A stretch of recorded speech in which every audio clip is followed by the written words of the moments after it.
E aí galera, tudo bem? Vamos para mais uma aula, tá certo? De fadiga. Hoje a gente vai falar ainda sobre o método SN, tá certo? Uma continuação. E vamos falar sobre alguns critérios de correção para estimar a vida em fadiga de um material. Se ele vai ter vida em fadiga ou não. Caso ele não tenha a vida de fadiga infinita, pelos cálculos que a gente vai fazer aqui, deve-se ainda calcular, obviamente, o tempo, né, de expectativa de vida que esse componente, né, esse elemento vai suportar. Para isso, vocês devem fazer o que a gente já falou, né, em aulas anteriores. A gente fez, inclusive, alguns exercícios falando sobre isso, certo? Então, vamos para a nossa aulinha de hoje. Tá aí, método SN, a gente vai continuar, tá certo? Falando sobre ele, mas hoje a gente vai ver alguns critérios de correção, tá bom? Lá no livro do Norton, vocês vão encontrar essa fórmula aí para as correções, né, da tensão máxima que pode ser aplicada ao carregamento, né, a carga máxima de amplitude que pode ser aplicada para a vida em fadiga, tá certo?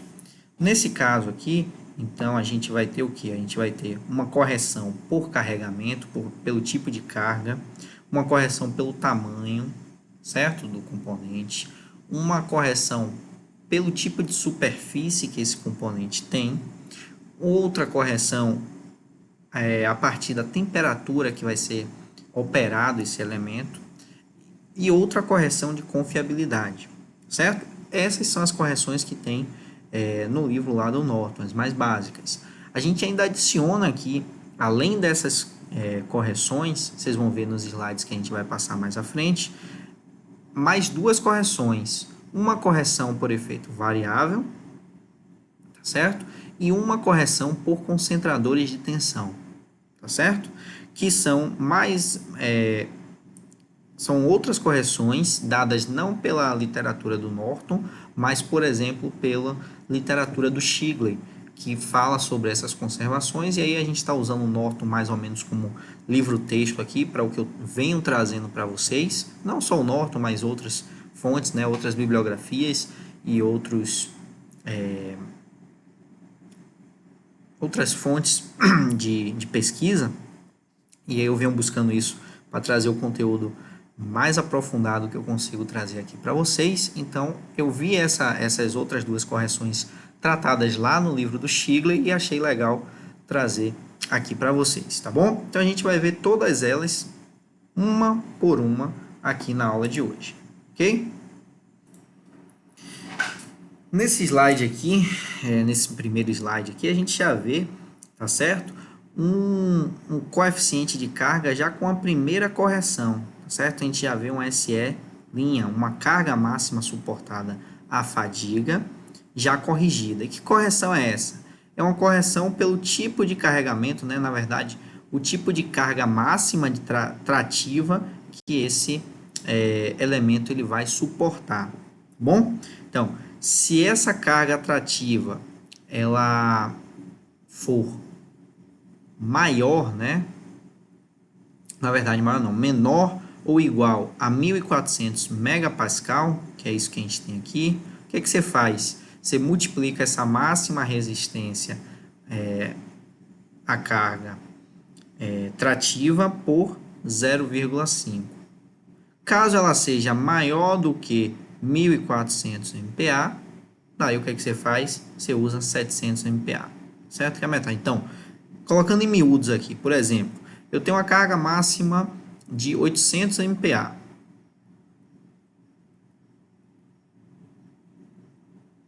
Certo? Então, qual vai ser essa carga SE' corrigida?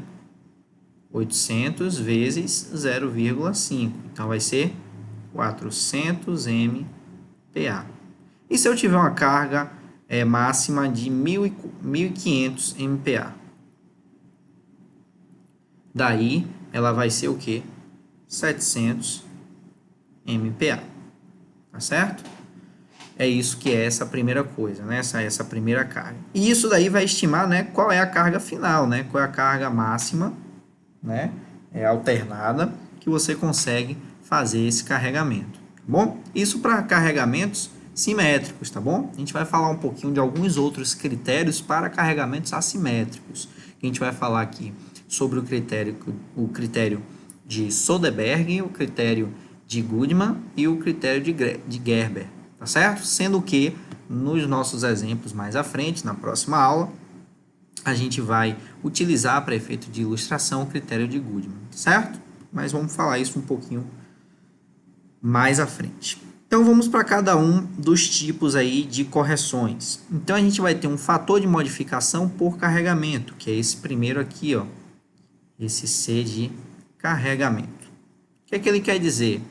O carregamento, né, normalmente ele é estimado nos ensaios para flexão. Então, o que é que a gente percebe? Se o nosso tipo de carregamento, no elemento que a gente está querendo estimar a vida em fadiga, for fletivo, né, for uma carga de flexão, então essa correção é igual a 1, ou seja, ela não traz, né, nenhum efeito. Se for para uma carga axial, daí ela é 0,85, ou seja, você aumenta a carga máxima que você pode ter.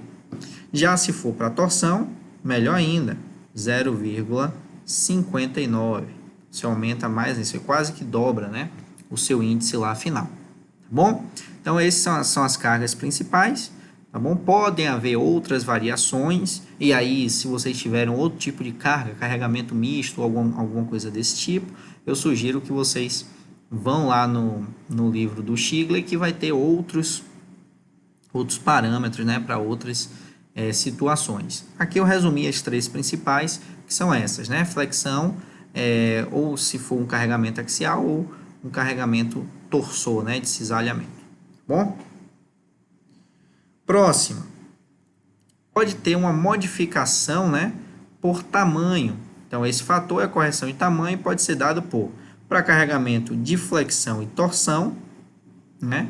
Essa correção, tá certo? Ela vai depender do diâmetro do seu corpo de prova, né? Então, ou do seu elemento. Então, para diâmetro de 2,79 até 51 milímetros, você usa esse critério aqui, certo? Então, fica 1,24 vezes o diâmetro elevado a menos 0,117. E se for de 51 a 254 milímetros, tá certo? Aí você usa 1,51 vezes o diâmetro elevado a menos 0,157, tá bom? E para o carregamento axial, né, se não for fletor nem torsor, aí o CT é igual a 1. Então, você não precisa, né, realizar nenhuma correção por tamanho, certo? Só em caso de flexão e torção. Por quê? Porque é quando o diâmetro, né, da sua peça vai interferir normalmente na vida em fadiga. Bom? Vamos lá. Bom, depois a gente tem o fator de modificação por superfície. Nesse caso, a gente já imagina, tá certo? Que se a gente tiver uma superfície retificada, usinada, ou laminada, ou até forjada, tá certo? Isso vai impactar de maneiras diferentes a nossa vida em fadiga. Por quê? Porque, por exemplo, um eixo retificado, tá certo? Ele tem a superfície muito mais lisa, né? Muito mais padronizada do que um laminado, por exemplo, a quente, tá certo?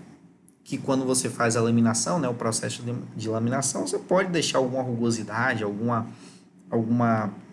microtrinca, né? Nem trinca, né? Como é que eu posso falar? Algum acabamento, tá certo? Imperfeito na superfície. E um eixo Retificado não, ele já vai ser mais padronizado e mais bem acabado, certo? Esse SUT aqui, né, vai ser o seu limite de resistência, né, a sua carga máxima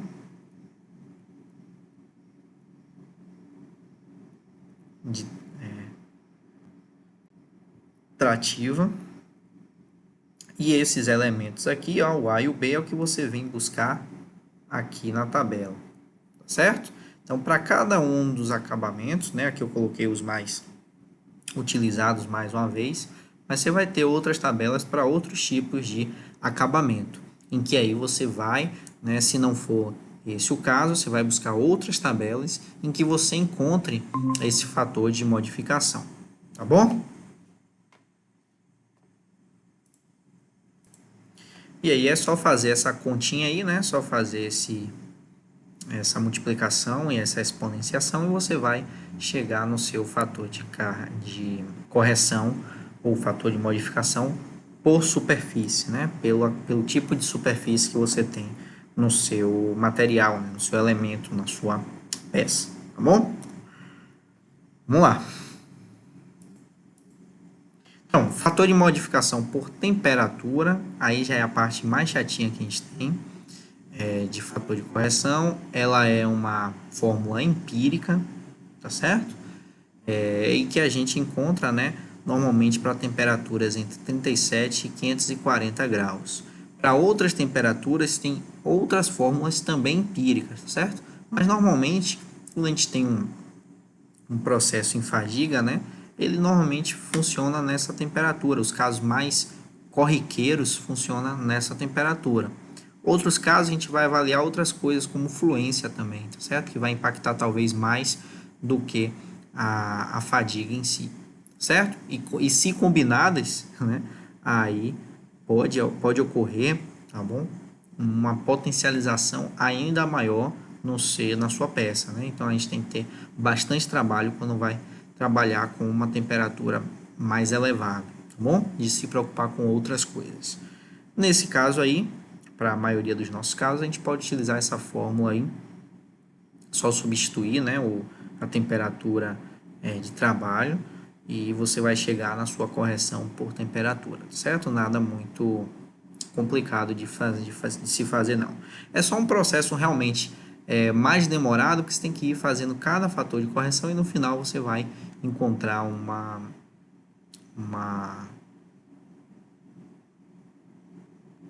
uma carga, né, de amplitude máxima mais assertiva, tá certo? Mais dentro da realidade do que uma coisa mais idealizada, como a gente tem visto até agora nas últimas aulas. Bom, fator de modificação por confiabilidade. Então, quanto maior a confiabilidade você quer, maior vai ser o fator, né? Você vai ter que aumentar esse fator aí, né? Ou seja, você vai ter que reduzir a sua vida em fadiga, certo? Reduzir a sua carga. Para um fator de confiabilidade de 50%, né? Você pode manter a carga lá, carga máxima lá, por exemplo. Voltando aqui, né? Se você tem um SE aqui, sei lá, que deu 90 Newton, né? Então, o que é que acontece? Na verdade, aqui é em carga, né? Então, vou botar Pascal aqui, 90 Pascal. O que é que acontece? Se o seu coeficiente de confiabilidade você só quer 50%, mantém os 90%.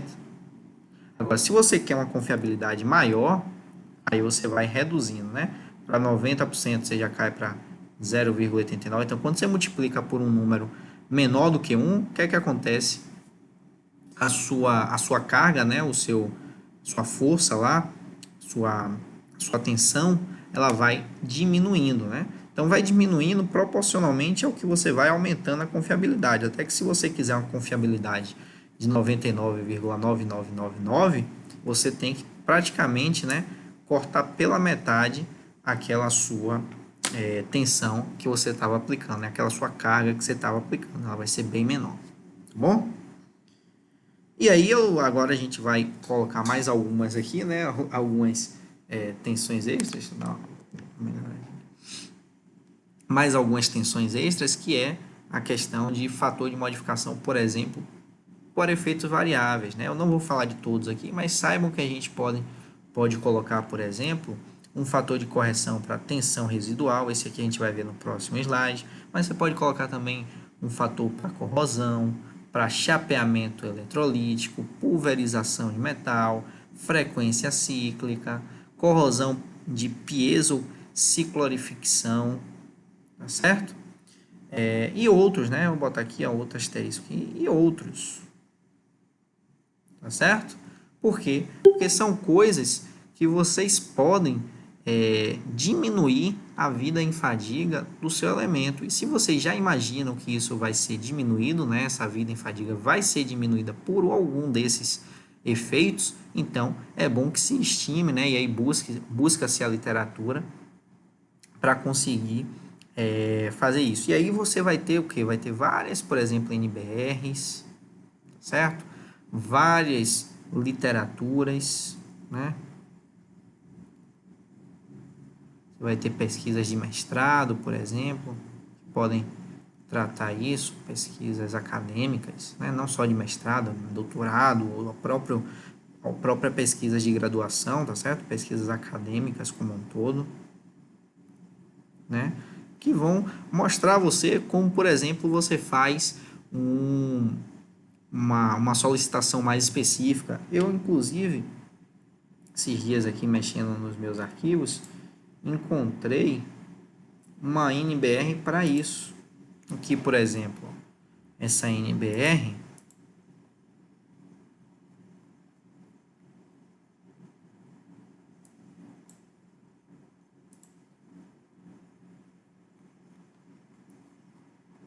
é justamente da ABNT, NBR 5540, verificação da resistência em fadiga de mecanismos de direção mecânico tipo rosca sem fim. Então, veja que é um método de ensaio, né, bastante específico para esse tipo de direção mecânica, certo? Você pode, inclusive, ela tem algumas normas complementares, né, a NBR 5539, né, que é a verificação de durabilidade de mecanismos. Esse daqui é especificamente para resistência à fadiga, tá bom? E aí você vai ter a aparelhagem que você vai precisar, como é feito o teste, tá certo? Assim como você encontra essa bibliografia aqui, você encontra outras para esses fatores de modificação que alguém precisou colocar no projeto. O que é que acontece? Alguém fez algum projeto, estimou uma vida em fadiga, a fadiga veio antes, né? O elemento provavelmente veio a se romper antes dessa vida proposta dele em fadiga. O que é que aconteceu? O cara foi investigar o que é que aconteceu. Ele foi investigar as causas, e aí eu falei isso para vocês na segunda ou na terceira aula, que investigar as causas que levaram à fadiga ajuda, né, a prever novos tipos de solicitações. E aí a pessoa foi prever e achou algum desses fatores, né, que acabaram diminuindo a vida em fadiga do componente. E aí o que é que vai ser feito? Vai ser colocados fatores de modificações ou fatores de correção para cada um desses efeitos, certo? E aí, a depender do que você investigue e você tenha tido como causa para essa diminuição da sua vida em fadiga, você vai lá, pesquisa, né, nas NBRs ou nas outras literaturas, o que é que pode ter acontecido e se alguém já passou por esse tipo de problema. Se alguém já passou por esse tipo de problema, você vai lá e vê o que é que ele fez, qual foi o fator que ele utilizou, se o problema realmente é similar ao seu e se você pode partir desse pressuposto. Caso não, o que é que você vai fazer? Você vai ser essa pessoa que vai criar esse fator de modificação. Ou seja, para aquela situação específica que aconteceu com você, você vai fazer vários testes até conseguir estimar o quanto a sua vida de fadiga reduziu e qual o motivo. E aí vai propor um fator de modificação, né, ou de correção para aquele efeito que foi obtido. Tá bom? Bom, tem outros aí, né? Um que acontece bastante é o concentrador de tensão. tá certo? E aí eu estou usando aqui a nomenclatura de KF, né, que é a nomenclatura do Stigler, né, modifica um pouquinho dos 6, né, que a gente está usando do Norton, mas é um concentrador de tensão, tá certo?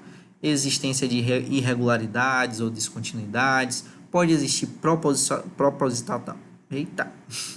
propositalmente ou não, né? Porque você pode ter que fazer um furo em uma chapa, por exemplo, o exemplo que a gente vai dar mais à frente, né, na próxima aula, um exemplo prático que a gente vai calcular, a chapa precisou ter um furo, certo? Então, nesse caso é proposital, mas pode ser proposital ou pode ser sem querer, tá certo? Na verdade, é por um efeito variado, né? Mas pode existir esse concentrador de tensão.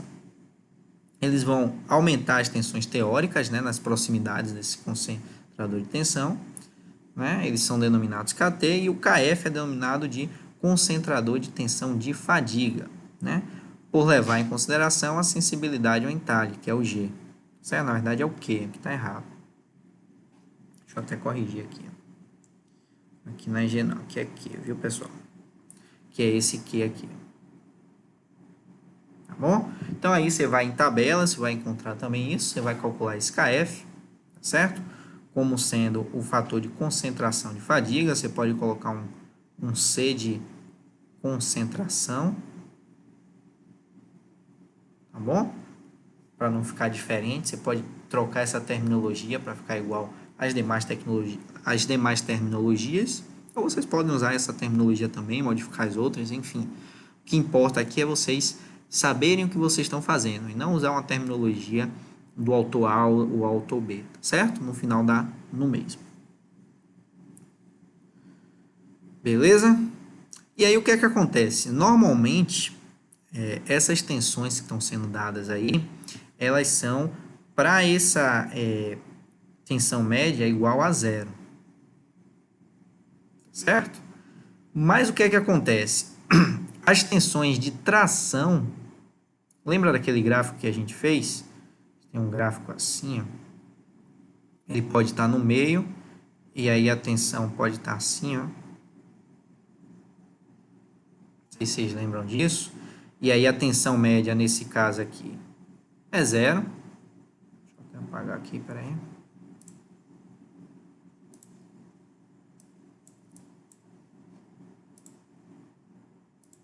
E aí a tensão média, nesse caso, é igual a zero. Aí tudo bem, você não precisa fazer correção nenhuma, você já vai ter a sua tensão aí. Mas ele pode ser de outras duas formas, né? Ele pode ser assim. E aí a sua tensão média vai ser uma tensão trativa. Ou ele pode ser assim. Ou algo parecido, certo? Estou exagerando aqui, mas aí a sua tensão média vai ser compressiva, né? Trativa. E aqui, compressiva. Bom? E aí o que acontece? As tensões de tração média, né? Elas diminuem ainda mais o limite de resistência à fadiga. Certo? Já as tensões compressivas, elas vão aumentar o limite de resistência à fadiga.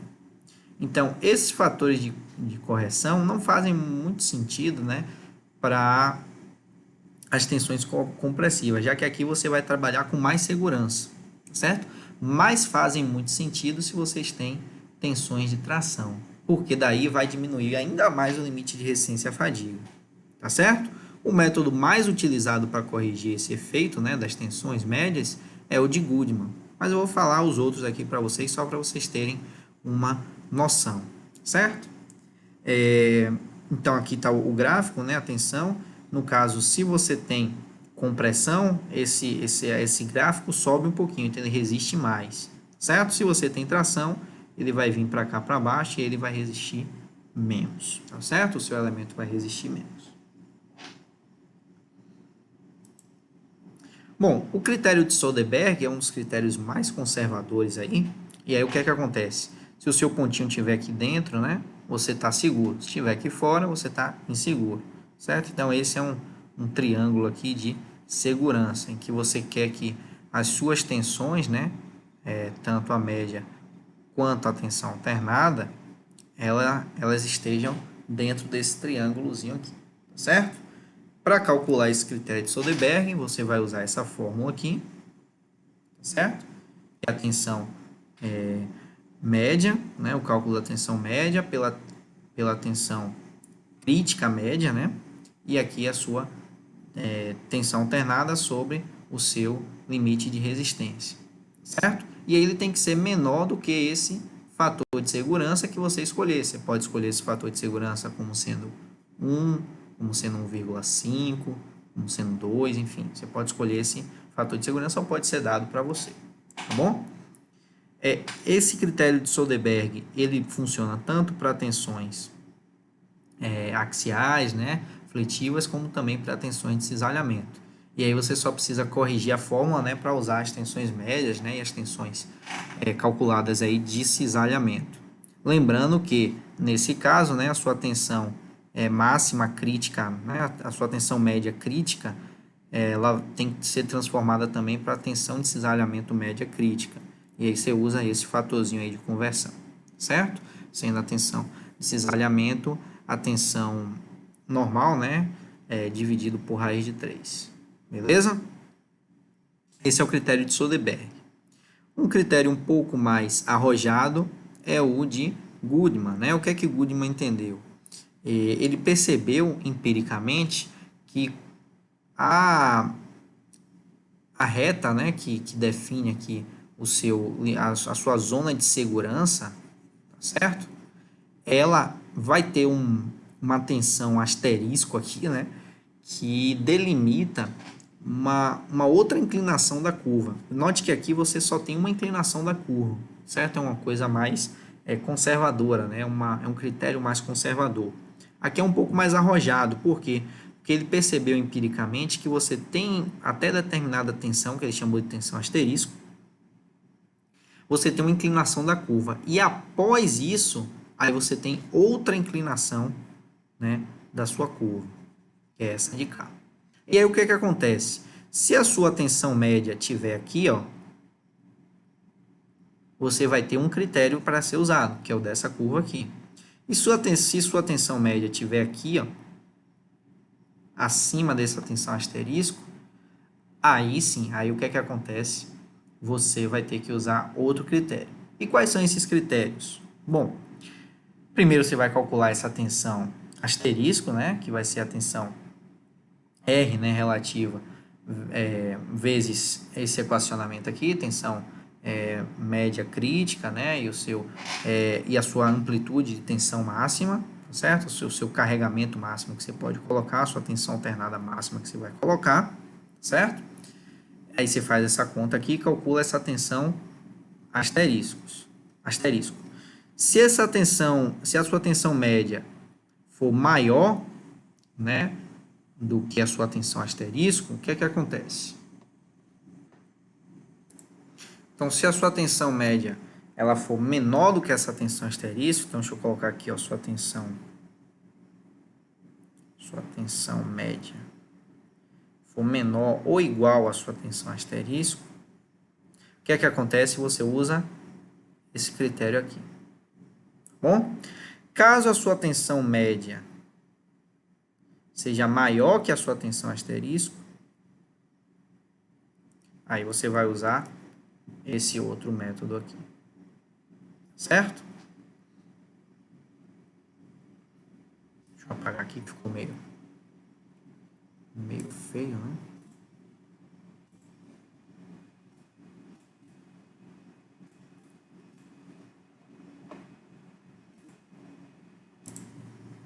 Beleza? Então, o que acontece? Então, vou tentar explicar de uma forma diferente aqui, para ficar um pouco mais claro. Não sei se ficou tão claro assim. Deixa eu apagar aqui uma coisinha a mais. Então, o que acontece? O que essa fórmula aqui quer dizer, né? O que essa fórmula aqui, ó, inicialmente ela quer dizer? Vamos dizer que eu estou aqui dentro do meu no meu envelope de segurança, vamos chamar assim, tá certo?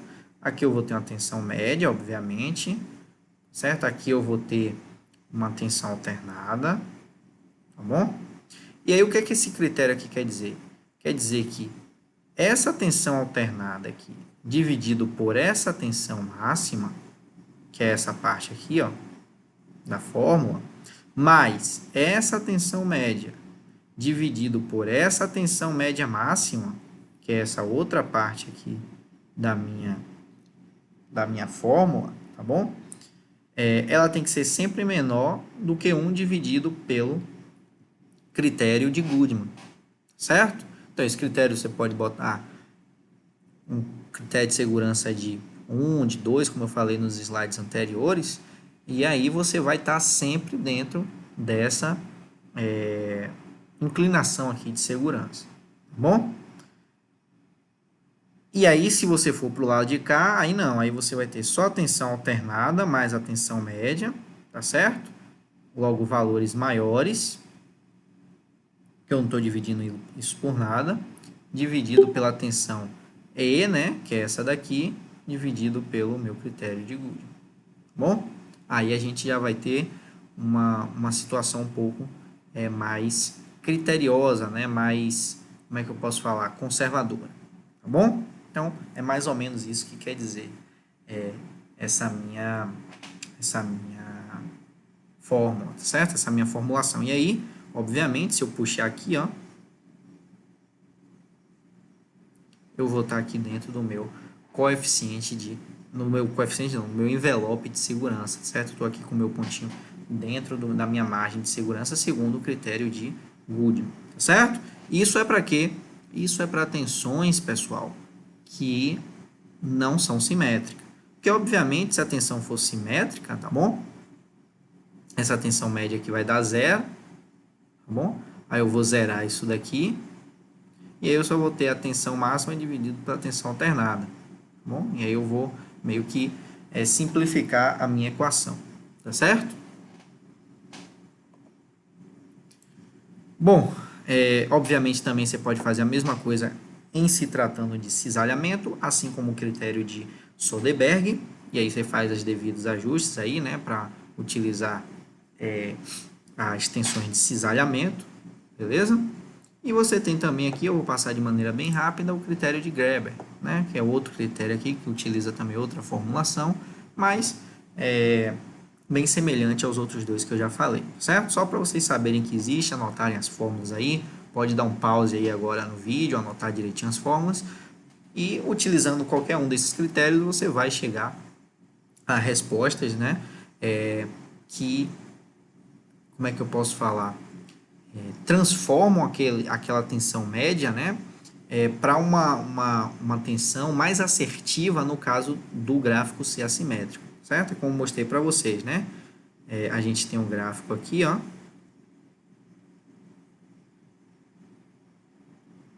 E aí, se a tensão média for 0, está aqui. Mas caso ela seja compressiva, eu vou ter uma vida maior. E caso ela seja atrativa, eu vou ter uma vida menor. Esses critérios fazem essa ajustagem aqui para eu chegar em quanto é essa vida menor. Tá certo? Então, utilizando desses três, você vai chegar. O que a gente vai utilizar aqui é o de Goodman, certo? Que é o mais utilizado normalmente na literatura. Bom, finalizando aqui, vamos ter um procedimento de cálculo, tá certo? Então, você vai fazer o cálculo das tensões atuantes, tá certo? KT e KF. A gente pode chamar também aqui as tensões atuantes, ó, de tensões médias e tensões alternadas, tá certo? Pode ser assim também, ó. Tensão média, tensão alternada, tá certo? Cálculo dos parâmetros básicos de fadiga, aí vem o sigma máximo, sigma mínimo, sigma médio, tá certo? O R. Depois você vai pegar as propriedades do material, e aí isso daqui vem de testes, né? De resistência à fadiga, e aí vai depender do material, tá bom? Normalmente eu vou informar isso aqui para vocês no problema, Caso seja um problema da vida real, que isso aqui é para preparar vocês para a vida real, né? Vocês vão buscar tabelas em que esses testes foram realizados para vocês puxarem essas propriedades do material. Que propriedades são essas? Por exemplo, dureza, limite máximo de resistência à tração e outros, outras informações relevantes para o projeto de engenharia. Obviamente, quando a gente for fazer na próxima aula o nosso exercício, né, para fixar mais, né, o que eu estou falando aqui, eu vou dar esses dados e aí vocês vão entender um pouco melhor, talvez, na prática, o que é que eu estou falando aqui agora. Depois você vai fazer o cálculo de limite de resistência à fadiga, né, o sigma E, cálculo de tensão equivalente, aí a gente vai usar o critério de Goodman, mas na vida profissional de vocês podem usar também o de Graeber, o de Soderberg, tá certo? Vamos achar a tensão equivalente, e aí, se a tensão equivalente for menor do que a tensão de Goodman, né, ou de Soderberg, a tensão calculada, certo? Aqui esse E pode ser também o sigma E, tá certo? Ou se o N for maior do que 1, esse material vai estar aprovado. O que esse material está aprovado? A vida em fadiga é infinita.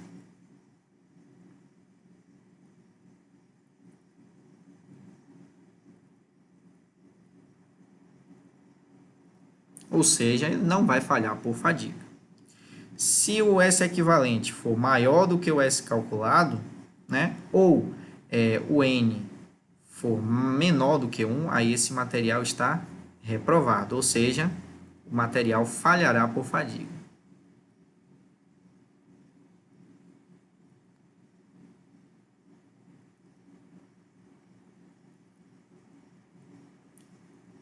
Nesse caso, resta-nos o quê? Calcular quanto tempo, calcular quantos ciclos, cálculo dos ciclos. Ou seja, quantos ciclos esse material, né, vai resistir antes de falhar por fadiga. A gente viu isso em aulas passadas, quando a gente calculava lá o número de ciclos que o material, né, suportava. Né? E aí a gente conseguiu calcular também o tempo, né, que ele suportava antes de falhar, quanto tempo ele durava antes de falhar, a depender da frequência em que esse ciclo era repetido. Bom, então, por hoje é isso aí, tá certo? Vou finalizando nossa aula por aqui e em breve eu passo mais um vídeo com um exemplo prático disso que a gente está falando aí, disso que a gente tratou hoje, tá certo? Para complementar esse nosso estudo da curva SN, né, e do cálculo de vida em fadiga por esse método, tá bom? Obrigado a todos aí, até o próximo vídeo e tchau, tchau.